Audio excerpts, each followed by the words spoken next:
We've talked in the past several times about train disasters and their broader implications for the environment, for the economy, for working people, both on the trains and in their proximity. Our next guest has written a book about one of the major train disasters in recent history. It took place in Canada. It was known as the Lac-Mégantic rail disaster in the town of Lac-Mégantic in Canada. Bruce Campbell is the former director of the Canadian Centre for Policy Alternatives, which is, I would guess, the leading progressive think tank in Canada. And his new book on this rail disaster, which, by the way, is quite readable, is entitled The Lac-Mégantic Rail Disaster, Public Betrayal, Justice Denied. So first of all, Bruce Campbell, thanks for coming on the program. It's nice to be here, Richard. It's good to have you.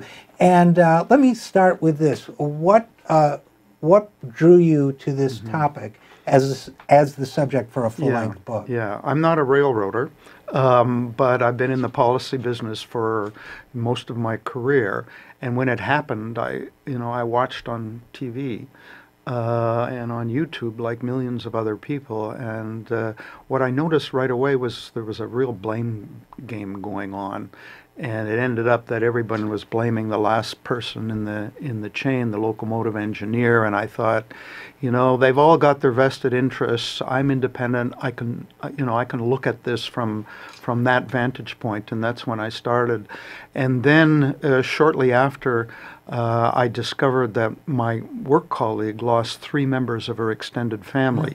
So it was kind of an intellectual, emotional kind of journey that I was on in doing this work. And I did a number of reports over the couple of years, and then it culminated with this book when I was approached by the publisher and asked to do it.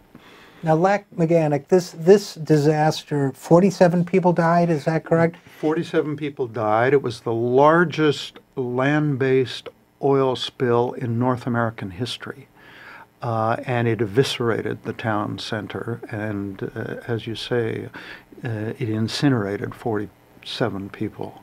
And one of the things that strikes me about a disaster like this, just in terms of, and of course, as you say, it was a national news event in Canada, and here too, many people were aware of it. I would say, I'm not in touch with the national consciousness in Canada. Here in this country, disasters like this, there was one in Texas, for example, a couple of years ago, are all too quickly forgotten. So I'm always struck by the contrast. For example, if the Lac-Mégantic disaster had been instigated by terrorists, with the same effect, the leveling or the massive destruction of the town center, 47 deaths, environmental damage, and so on, I think it could be it could change the political arc of the country in a certain way.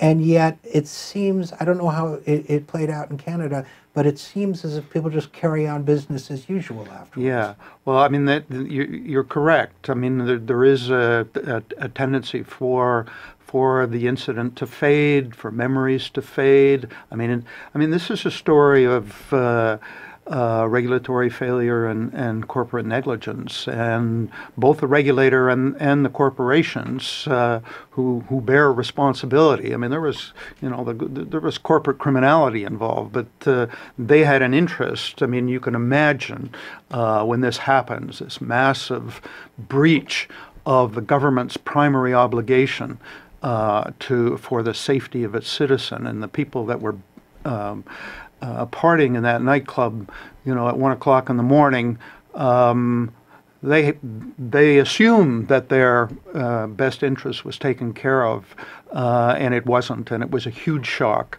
And the regulator rushed to convince people that they were back in assuring their safety, and they'd taken all necessary measures.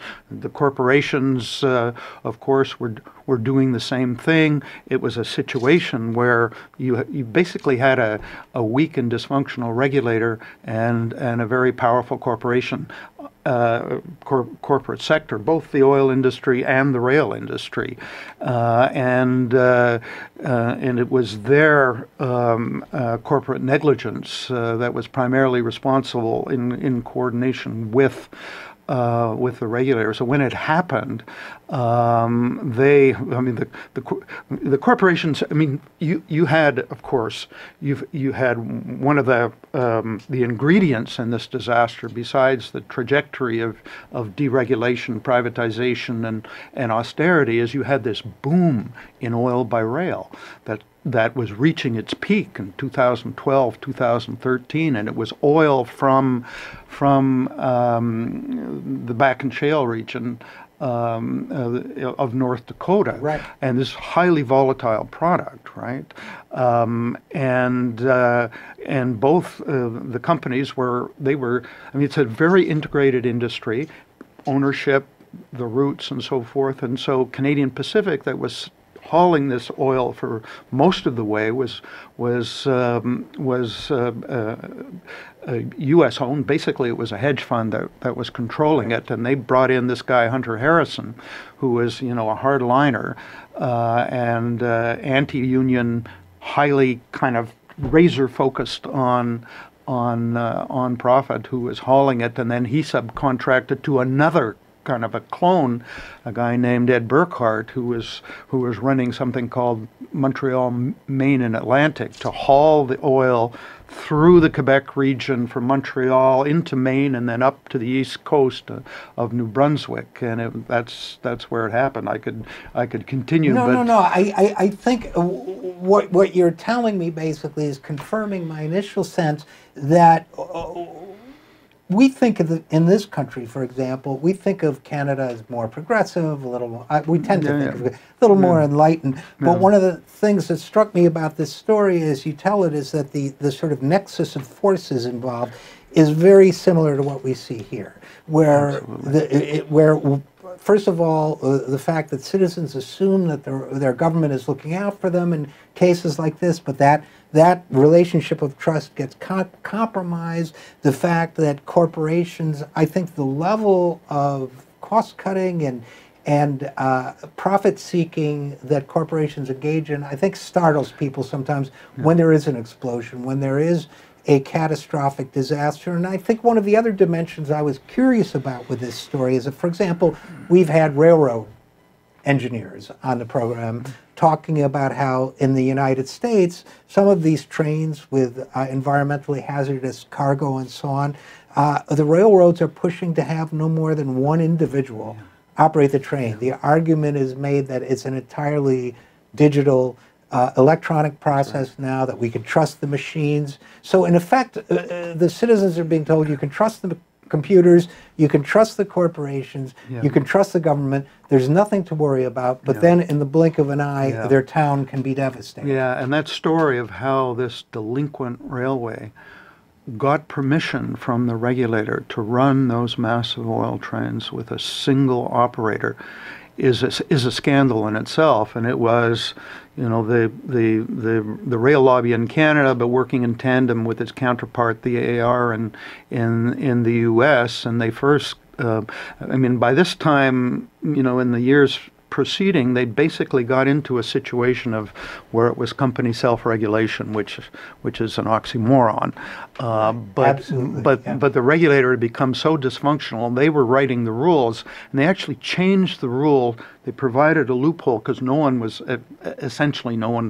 other railway was operating with a single person crew, and they provided the loophole. And of course, Ed Burkhart from Montreal, Maine and Atlantic was lined up because he had permission to do it in Maine.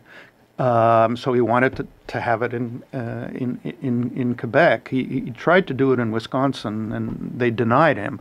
But with MMA, Maine let him do it, and they wanted it done in Canada. And the story of how there was tremendous opposition within the transport department, particularly in the Quebec region, because they knew what this railway company was like. They knew about its safety violations and its really dangerous habits. And as the danger, especially as the danger kept increasing, and you had the railway lobby saying no problem, no more regulations necessary, and by the way, it can operate with a single-person crew. And heavy-duty lobbying at the minister's level and the senior people, and there were people in the senior office that were kind of railroader types in the worst sense of the word, where they basically said, you're what the railways know best how to regulate themselves, just let them do it. And he kind of green-lighted it, and there was a whole hierarchy within the bureaucracy that knew that it was happening and that basically sanctioned it. And so this is what happened. And when they started hauling oil in November of 2012, and this happened in July of 2013, so not even less than a year, of course, that this happened. And at that point, it was an accident waiting to happen. It was Russian roulette. It was just a matter of time. The locomotive engineer, it was basically deck stacked against him. It was just a framing. He couldn't. And did they try to blame the engineer as an individual? Was this one of those cases where an individual worker is overloaded, and when the inevitable happens, they blame the worker rather than the corporation? Absolutely. I mean, there was a criminal trial, a criminal negligence trial, and then there were 3 frontline workers that were on trial. No one else. No executives from the company. No one from the industry. No one from board of directors or whatever. It was just these 3 frontline workers, and there was a long jury trial, and they were found guilty by a jury of peers. And it kind of bizarrely, the company itself, the empty, bankrupt shell, was charged. And once the 3 men were found not guilty, they withdrew the charges because they felt they couldn't make the charge, whatever that meant, against the company with these 3 people that were found not guilty. But it was very unusual. Well, it was strange that they could have gone after the executives, and the prosecutors didn't. And when you look at accountability, there has been no one that's been held accountable, either in the public regulator or in the industry or in the private sector. And you talk about memory. Right. As memory fades, and this big flurry of activity, and they prohibited in Canada single-person trains. They did that within days, and that's still in place, even though there's a lot of pressure from both sides of the border. Well, it gets hard, I suppose, in a case like this, to assign culpability when it's like an Agatha Christie novel. Everybody's guilty. Yeah. And I guess, first of all, I was struck with the fact that, as you write it in your book, that Lac-Mégantic was a town that was created by the railroads, in a sense. Yeah. And the Canadian expansion story, like the American expansion story, westward expansion story, is in many ways a story of railroads. They were the internet of their time, and it was a town destroyed in many ways by railroads. But what are the lessons going forward for Canada, for our nation, for the interconnectedness of our 2 nations, and in terms of things like oil, railroads, the transporting of environmentally hazardous materials, and so on? What would you say, in the couple minutes we have left, are the lessons going forward that people either in this country or in the world should take from this tragedy? I think the primary lesson, the primary message from my work in examining the trajectory of deregulation and then in the aftermath is that, I mean, there was a time before the mid-'80s, before Reagan and company, where there was the regulator was in effect a countervailing force, and it was well funded. And the railways have always been very powerful, but we saw that erosion to the point that that power relationship had got so far out of whack. And it's still that, and I believe it's still that. So the kind of the regulatory capture phenomenon is still there. The weakness of the capacities, the research, the funding. I think that power relationship needs to be changed. They need to be funded. There needs to be people in the regulators, in the regulatory agencies that are not cozy with the corporations. There are lots of specific measures that can be taken, but I think the question of rebuilding that relationship in a way that safety is the number one priority, an obligation of government, and no longer is safety subordinate to profit. Well, I think that's a challenge we all face on a number of fronts, and it's a fascinating book. And again, the book is entitled The Lac-Megantic Rail Disaster, Public Betrayal, Justice Denied. Excuse me. Bruce Campbell is the author. Bruce, thank you so much for coming on the program. I wonder if I could make one final. I'm going to be in Minneapolis on February 10th at the Rail Safety Community Forum, and I just wanted to put a plug in case you're going to be broadcast there. We are on the air in Minneapolis, so Minneapolis audience, bear that in mind.